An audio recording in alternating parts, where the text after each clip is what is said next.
अस्सलाम वालेकुम।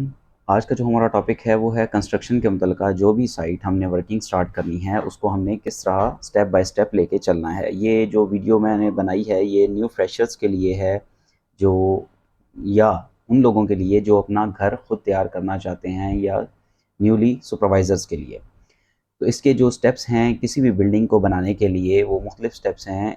इसमें मैं सारी डिटेल आपके साथ शेयर करता हूँ। इसमें जो फर्स्ट स्टेप है वो है, सबसे पहले आपको ड्राइंग्स प्रोवाइड की जाएँ कि आपके पास स्ट्रक्चर और आर्किटेक्चर की मुकम्मल ड्राइंग्स हों।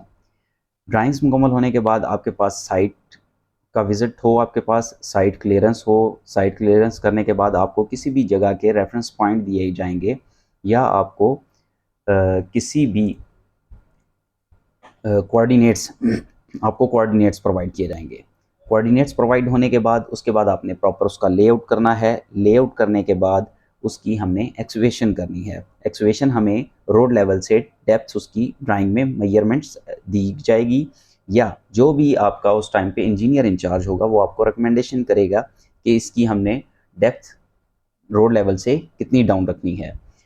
उसके बाद फिर हमारा प्रोसीजर आ जाता है एक्सवेशन का। एक्सवेशन हमारी क्लियर होगी। एक्सवेशन क्लियर होने के बाद इसकी हमने प्रॉपर तरीके से लेवलिंग एंड ड्रेसिंग करनी है, प्रॉपर कंपैक्शन। उसके बाद लेबॉर्ट्री या लैब इंचार्ज या लैब टीम जो भी है वो आके उस पर proper FDT field density test लगाएंगे और इसकी प्रॉपर कंपैक्शन को चेक करेंगे। जैसे कि मैं हर चीज़ आपके साथ पिक्चर्स में शेयर। FDT टेस्ट कंप्लीट होने के बाद उसकी प्रॉपर लेवलिंग ड्रेसिंग कंप्लीट होने के बाद FDT टेस्ट लगा। उसके बाद FDT टेस्ट लगने के बाद उसके ऊपर हमने टर्माइट प्रूफिंग लाजमी करनी है। टर्माइट प्रूफिंग करने का मकसद ये है कि हम कंक्रीट को एंटी टर्माइट जो चीज़ें हैं उनसे बचाने के लिए टर्माइट प्रूफिंग करते हैं। इसके लिए मुख्तलिफ केमिकल्स हैं जो कि आपको इंजीनियर इंचार्ज ही रिकमेंड करेंगे अकॉर्डिंग टू सिचुएशन। उसके बाद आपकी लेवलिंग ड्रेसिंग, टर्माइट प्रूफिंग के बाद प्रॉपर एक रफ़ लेआउट किया जाता है जिसमें हम PCC के लिए अकॉर्डिंग टू सिचुएशन हम ड्राइंग के मुताबिक हमने उसका प्रॉपर लेआउट कर देना है। लेआउट के मुताबिक हमारी PCC हमने वहाँ पे प्रोवाइड करनी है। PCC की जो थिकनेस होगी वो 3 इंच या 4 इंच जैसा भी एज़ पर ड्राइंग अवेलेबल है वो आपने प्रोवाइड करनी है। इसके लिए अगर आप बेसमेंट बना रहे हैं, बेसमेंट बनाने के लिए आपको वहाँ पे सम्प रिक्वायर्ड होगा बेसमेंट में, और PCC के दौरान आपने इस चीज़ का ख़ास ख्याल करना है क्योंकि कई बार ऐसा होता है कि अकॉर्डिंग टू ड्राइंग एक्सवेशन कर दी जाती है, बेसमेंट होने की वजह से वहाँ पे आपको सम्प, और अगर लिफ्ट्स बिल्डिंग में अवेलेबल हैं तो वहाँ पे आपको लिफ्ट वेल लाजमी प्रोवाइड करना है, जो कि FFL से 5 फीट नीचे डेप्थ रिक्वायर्ड होती है। ये चीज़ें कंप्लीट हो गई। उसके बाद फिर हमारी आ जाती है PCC के बाद हमने उसकी क्योरिंग करनी है। क्योरिंग मस्ट है, 1 या 2 दिन क्योरिंग करें अगर स्पीडी वर्क नहीं है।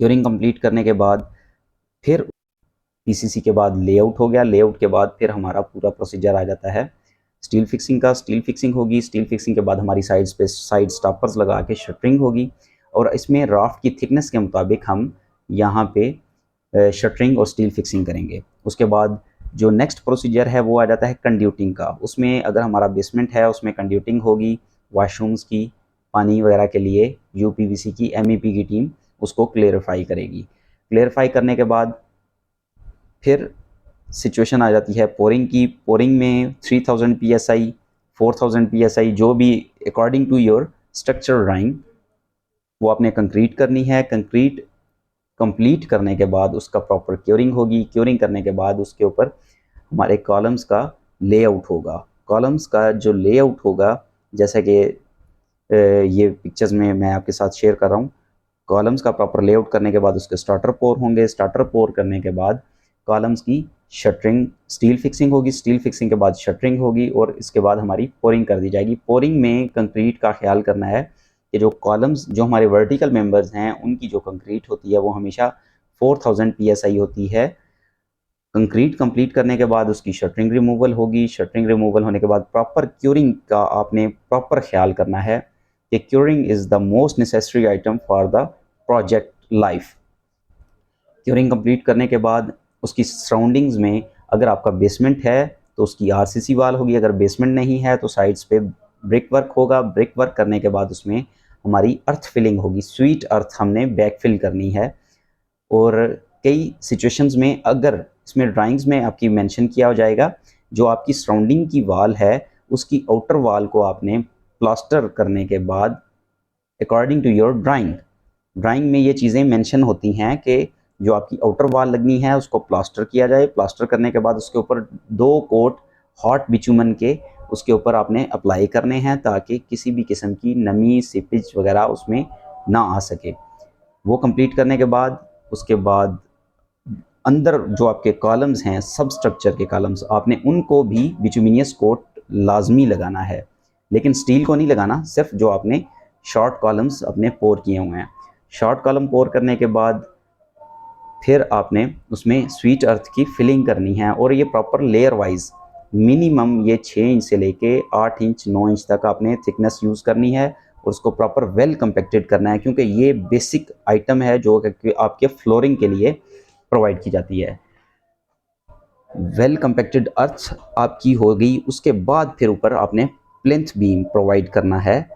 प्लिंथ बीम में आपकी पहले बेसिक उसकी पीसीसी होगी, पीसीसी के बाद आपकी स्टील फिक्सिंग होगी, और फिर उसकी साइड्स की शटरिंग हो जाएगी, और आपका प्लिंथ बीम की पोरिंग 3000 PSI वो आपकी कंप्लीट हो जाएगी। यहाँ तक का था सब स्ट्रक्चर। ये किसी भी बिल्डिंग के सब स्ट्रक्चर के लिए ये बेसिक चीज़ें हैं, और सुपर स्ट्रक्चर के लिए इंशाल्लाह हम मिलते हैं नेक्स्ट वीडियो में। इसको लाइक और सब्सक्राइब लाजमी कीजिएगा, और इसी तरह की मोर इंफॉर्मेशनल वीडियोस देखने के लिए इस चैनल के साथ अटैच रहिएगा। Thank you.